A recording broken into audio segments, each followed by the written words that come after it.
Hi everyone, it's Mr. Sinti, and today I'd like to talk to you about blood type, or blood groups as it's sometimes known, and the whole background behind blood transfusions. And so I find that this is not only an interesting discussion, but it's really important because I think everyone should know their type of blood. And, an interesting thing about type of blood, in the past, um, people didn't realize that there were different types of blood between individuals. Can you imagine? I mean, when you see blood, it's pretty much red when it comes out of the body, and so one would normally figure that everyone had the same kind of blood.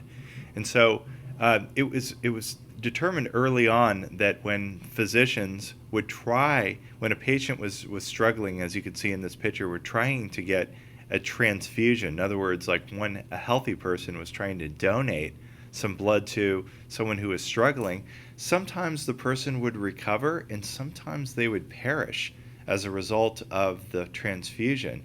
And then it was finally realized that individuals have different types of blood.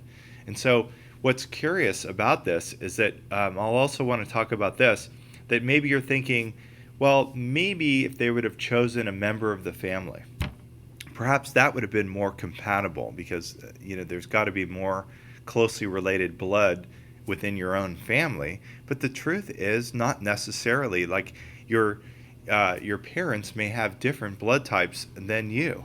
And so it's a fascinating story, and I hope you enjoy it and that you learn something about it, blood typing and transfusion. So what blood typing is all about, it's all about the red blood cell, which is called an erythrocyte. And so here's a beautiful scanning electron micrograph of that.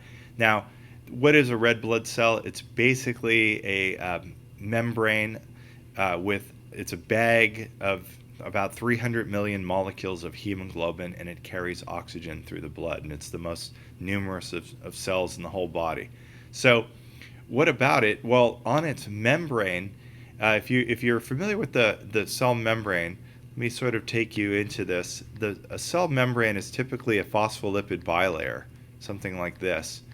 Okay, so this is what we're talking about in terms of the membrane. But embedded in that phospholipid bilayer are various proteins, and so you have proteins that transcend the phospholipid bilayer, but there's also some proteins on the outside as well. And there's a little, at times, oligosaccharides, so little sugars are on the outside. And so the long and the short of it is, the outside of our red blood cells have particular types of proteins. And that's what we get into when we talk about types of blood. They have types of protein. And so there is approximately 30 or so different proteins that are found on red blood cells. But I want to talk about the types of proteins that are most commonly considered in blood typing, and it's known as the ABO system, or the ABO blood typing groups. And so what I want to talk to you about is there's proteins on the outside of the red blood cell that are called A proteins. And so I'm just going to write them out as letter A's, but you can imagine these are polypeptides.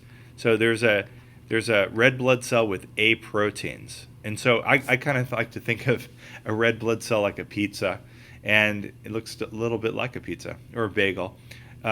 It has like a topping on it, and it has like pepperoni. So this is what the A represents. It has protein, pepperoni, A on the top of it. And so these proteins are sometimes referred to as antigens. Okay, so these proteins on the surface, these glycoproteins, some sweet proteins, sometimes referred to as the glycocalyx, or their sugary cape on a cell membrane, are called antigens because what they do is they invoke or generate an antibody response. And that's something that I want to talk about a little bit later in the video. But they're called A antigens. So if you have A blood, or if you don't know what blood type you are and it's determined you have A, then this is what your red blood cells look like. They're A proteins on the outside, or A antigens. Okay? And so one might think, all right, so I'm following this perhaps. So if you have B blood, you would have B proteins on the outside of your red blood cells. So you'd have a different pizza topping. You might have like mushroom. You have B proteins. Okay? So what else? Well, if you have AB blood, guess what? You have both A proteins. That's right, pepperoni and mushroom. You have A proteins and B proteins on your red blood cells, and so that's what that means. You have both A antigens and you have B antigens on your red blood cells. Now, this is funny. It's going to work for this analogy of a pizza, because if you have O blood, you have type O blood, you don't have any of these ABO antigens on your erythrocytes, and so you're like a cheese pizza. You have no proteins on there. Now, you do have proteins in the cell membrane. I mentioned there's about 30 different kinds of proteins that are found, but you don't have any of the ABO grouping. So you're a cheese pizza if you have O blood. Okay? So what does it all mean? Well, it means, again, this ABO system is a means of which we can type your blood. A physician could type your blood and then determine whether or not that blood will be compatible to transfer to another person. And so you might be thinking at first, well, I think A should be able to donate to A, correct, and B should donate to B, and AB to AB, and O to O. Of course, but sometimes different blood groups can transfer to other blood groups, and sometimes they can't. And so I'm going to leave that a little bit of a mystery. So we're going to figure that out in this discussion. So again, here's this picture of the phospholipid bilayer, and there's some proteins in here. The proteins do all kinds of things. They're transports that allow ions and different things to cross. And there's some proteins on the outside, and this is the antigen surface out here. And so there's yet another topping on a red blood cell that I didn't mention, and it'll come up a little bit later, but I'll mention it right now, is called RH. And so there's another protein called RH, which you're like, well, that's kind of a weird thing where we're going A, B, and then RH. Well, RH stands for rhesus monkey, and so it was first discovered on rhesus monkeys. So if you have these proteins on your red blood cells, you're considered to be RH positive, if you've heard of that before. And if you don't have them, you're considered to be RH negative. So how about this? If you're O negative, then you're completely a cheese pizza. If you're A positive, then you have both the A proteins and the RH proteins as well. And so I guess a combination pizza would be AB positive. So you would have all of the proteins on there, all the antigens. So as it turns out, this is very important, because here's a little cartoon of this. And so here's like the A proteins over here, and if you have B blood, you'd have B proteins. And so this represents, the A proteins here, and this blue represents blue over here. And notice the AB blood has both A and B proteins that are found on there. And then notice the O blood has no proteins at all. Okay? So those are all called antigens on the outside. Now, what's the big deal? Well, this is under the light microscope. So here, these are erythrocytes. You can notice they're biconcave here, and there's some platelets over here and over here. But now this big guy is a white blood cell, and it happens to be a lymphocyte. Now, lymphocyte's one of the more common of the white blood cells, second most common after a neutrophil. Now, these are particularly special. They're long-lived, and they produce a protein. So they produce a protein in their cell, but not only do they do that, but they can secrete it into the plasma. And this protein that they're secreting into the plasma, which then makes it a plasma protein, is a very, very special type of protein. It's called an antibody. Okay, antibody. And that antibody is sometimes known as a gamma globulin, and they circulate in the plasma along with other plasma proteins.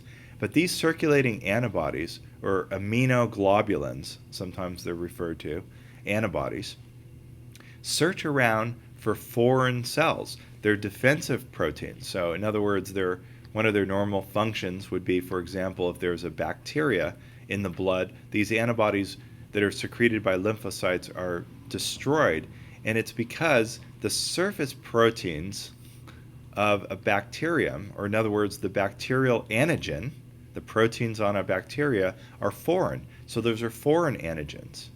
And so the thing about it is that our white blood cells would produce antibodies against foreign blood type, just as they would for a foreign bacteria. So let's just say that this, just for an example, let's say that this person's blood is A blood. And if they're A blood, that means that they have A proteins on all of their red blood cells. Okay, we're good with that. So this person has A blood, so they have A antigens. Now, their white blood cells would certainly not produce antibodies against their own blood type. And so what they would do is produce an antibody, let's just say anti for short. They'd produce an antibody maybe against a different blood type. You're like, well, what are the other blood types? Well, anti-B. So in other words, if B blood were to somehow make it into this person by accident, so this is a B blood, these anti-B antibodies that are produced by a person with A blood would attack it. And so what they would do is they would grab a hold of the cell, and there's a couple of mechanisms, I won't get into it right now, but they can actually break the cell membrane. They can cause the foreign cells to clump up, and therefore a phagocyte, like a macrophage or a neutrophil, can come along and devour the foreign cells. So a person with A blood produces anti-B antigens. Produces anti-B antibodies. Now, let's just for the sake of clarity, if you have B blood, your white blood cells would produce proteins called antibodies, but they wouldn't be anti-B, they would be anti-A. Sure, they would be anti-A antibodies. So a person with B blood produces anti-A. So in other words, if you like mushrooms, you don't like pepperoni, so you're producing anti-A. You're like, well, why doesn't it produce anti-O? Well, there aren't any antibodies against O. It's sort of like that pizza analogy is really working here, because it appears to me sometimes from my experience that everyone likes a cheese pizza. It's like, okay, I'll have a cheese pizza when there's a debate over what kind of pizza to have. And so what am I getting at? So if a person doesn't produce any anti-O's, it doesn't exist. And so check this out. How about this example? How about if a person has AB blood, and they have A proteins and B proteins, so they have AB blood. And you're like, uh-oh, what's their lymphocyte going to produce now? And it's like, well, it doesn't produce any antibodies against A, because that would come back and get themselves. It doesn't produce any anti-B either, and it doesn't produce any anti-O. So it doesn't produce any antibodies for the ABO system. Okay, so I hope that was clear.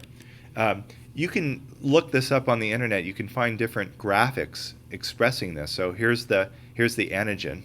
In other words, the red blood cell type. So these are the A antigens, the B antigens, the AB antigens, and then nothing over here on the O. So a person with A blood produces anti-B antibodies. Now the red blood cells don't produce it. The lymphocytes, the white blood cells of a person with A blood produces anti-B. And a person with B blood produces anti-A. And again, a person who's AB blood doesn't produce any antibodies.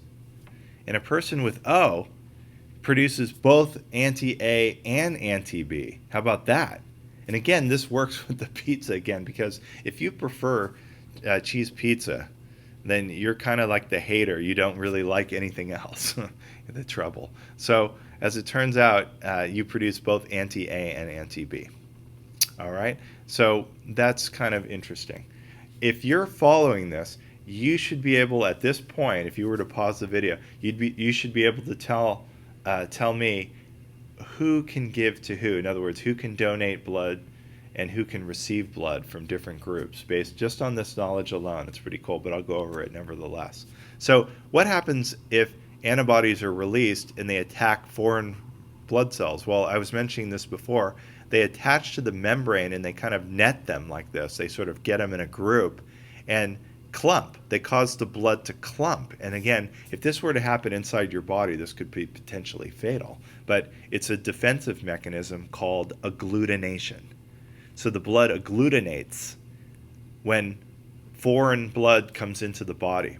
So what happens is, if this is A blood right here, this is obviously that antibody is anti-A because it's attacking the A blood. You're like, who's producing that antibody A? A person with B blood. So B blood would be producing anti-A, if you're following this. Okay? So agglutination is the interaction between the immunoglobulins, the gamma globulins, and the surface proteins on the red blood cells, or the antigens. And it causes it to clump. And again, just to review, the clumping is an important defense mechanism because macrophages can come and then engulf these and clean them up. And so again, another diagram, similar. So if you have A blood, you produce anti-B. If you have B blood, in other words, B antigens, you produce antibody A. If you have both A and B antigens on your red blood cells, you have AB blood and you produce no antibody. And if you have O blood, you have no antigens, but you produce both anti-A and anti-B antibodies. Of course, your lymphocytes produce those antibodies. Now, antibodies are Y-shaped proteins that are really specific and circulate in the blood.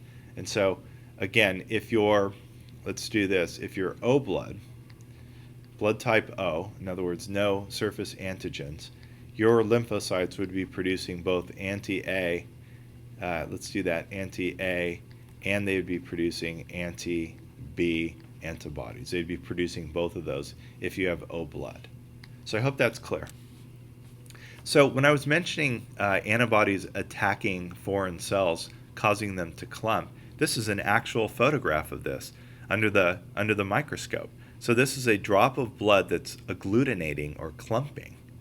You see this here? And so let's just say that this was A blood, and if it's A blood, then anti-A antibodies added to this is causing it to clump. And so this is how you type a person's blood. You take a drop of their blood and you add antibodies to it. And you're like, well, we have antibodies. And so you can actually add antibodies to drops of blood. Like, for example, so if you had a slide and you put a drop of blood over here on the left and you put a drop of blood over here on the right, and so this is your serum sample, what you could do is drop antibody A on this, and if it clumps, then that it has A antigens, because that's what's causing the clumping. And so check this out. It's clumping under antibody A and clumping under antibody B. This must mean this person has AB blood. Sure. And then look at this. Here's a same drop of blood on both sides, but it's not clumping here, but it is clumping under antibody B. So if it clumps under antibody B, that's what we're dropping here, anti-B. If it clumps under B, you're B. If it clumps under A and under B, you're AB.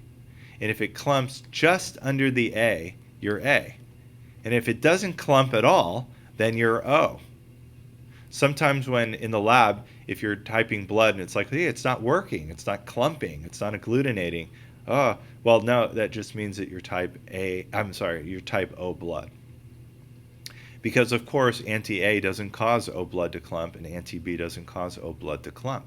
So there you go. This is how you type one person's blood. You need some antibodies to do so. So I was mentioning this earlier. I thought I'd put a picture in of a rhesus monkey so that you can see what this is. So pretty cool animal, cool primate, very closely related to humans. And so we share the same surface proteins. We share the same antigens as a rhesus monkey. So if you happen to have positive blood, then what you're considered to be is Rh positive. If you have it, you're Rh positive. Sort of like if you have a disease, you're HIV positive, means like you have it. So Rh positive, sometimes it's called the D antigen. I'll just write that down, D antigen, if you see that somewhere. Okay? But if you don't have it, you're considered to be Rh negative, meaning not having it. Okay? So just an interesting, I think, side note on the Rh. Like if you're a female and your blood happens to be negative, so you're Rh negative, your child could be born or be growing inside the uterus with positive blood. And you're like, well, how's that? Well, it turns out that in terms of genetics, the positive trait, in other words, having those, is a dominant allele, which means that if your husband has this, that means that the baby's going, in other words, the husband has positive blood, there's a chance that your baby will have positive blood. So if your baby has positive blood, you're like, well, oh my God, it's a different blood type. Well, it's not just this. It could be that your baby has a different blood type from you anyway. But it doesn't matter because your white blood cells never come in contact with the baby. So the placenta, in other words, this particular organ that develops during pregnancy, sure delivers nutrients and oxygen. The circulation of the baby and the mother come right close to each other, but the cells themselves do not cross between the embryo and the mother. Okay, so the mother would never detect a foreign blood type. So you're like, well, then why are you bringing this up? Well, I'm bringing this up because sometimes during the birth, there can be, sometimes it's a little messy. Sometimes there can be an exchange, just a little bit of the baby's blood happen to go into the mother's circulation. And if that happens, then it sort of allows the mother to develop antibodies against this yellow block is an antibody.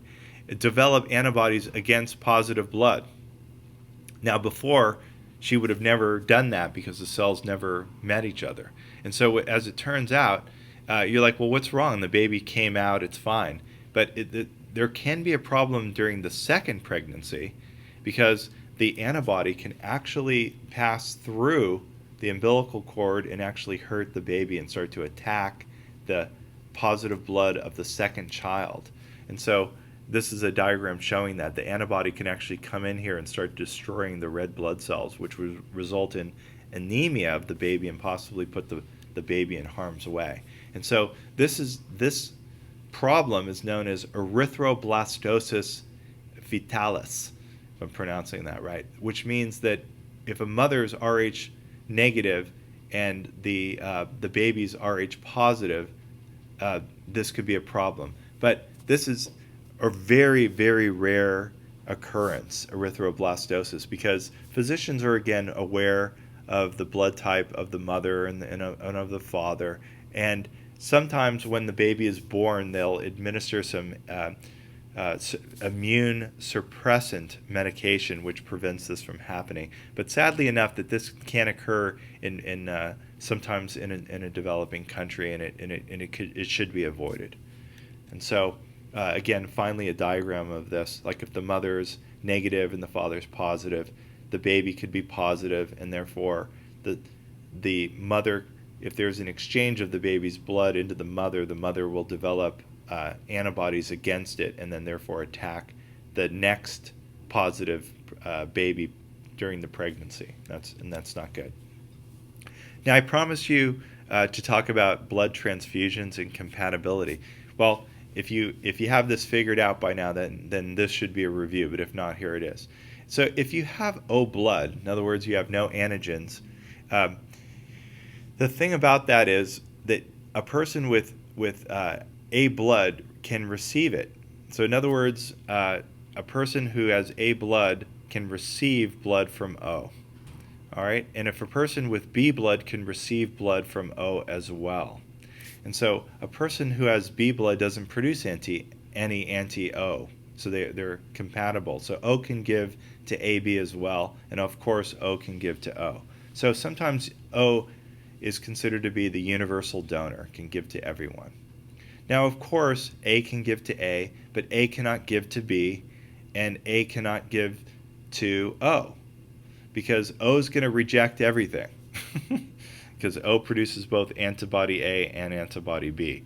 Now, AB, on the other hand, can receive blood from everyone, and so it's referred to as the universal receiver. Again, it doesn't produce any anti-A and anti-B or anti-O. And so if you consider RH, O negative is the universal donor, and AB positive is the universal receiver.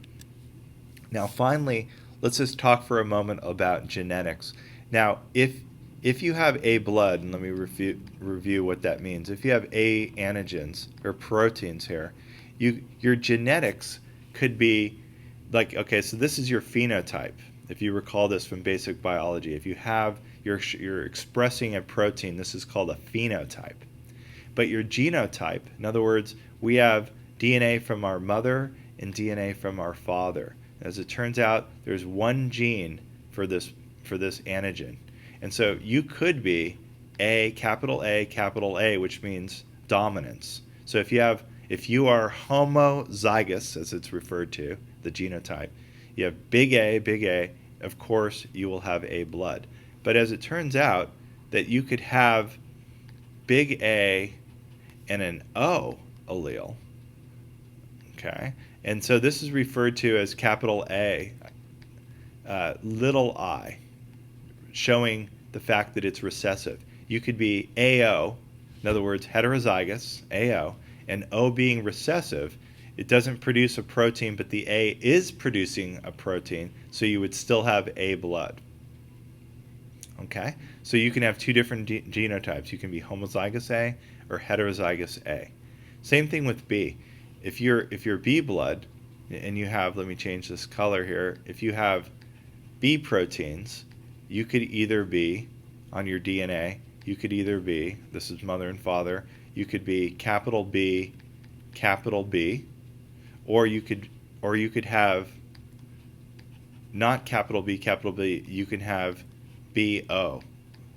That's kind of funny. If you have B blood, you have BO. So BO would mean that you'd also have B blood because this allele is recessive.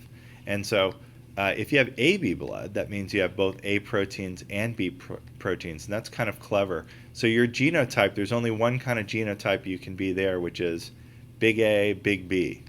And so if you remember your simple genetics, that's an example of codominance. In other words, this allele is producing a protein A and this allele is producing a protein B. And so you have a combination of both A and B proteins.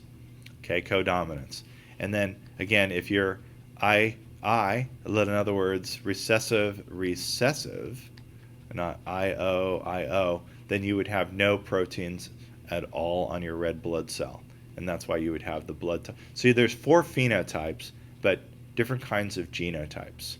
So if you have O blood, you know you're II. If you have AB blood, you know you're AB. But if you're A blood, you don't know really what you are. Or if you have B blood, you don't really know what you are. Unless you know a little bit about what your parents are, or if you have children, you can sort of figure this out. As it turns out, a personal story from me is I've always known that I have A blood because I've donated blood in the past numerous times. But I never knew my genotype until I had my first daughter, and she has O blood. And so therefore, I must be big A, little I in order for that to happen. Okay? So I hope that was informative, and I hope you enjoyed a little something about blood groups and transfusion relationships, and thanks for watching.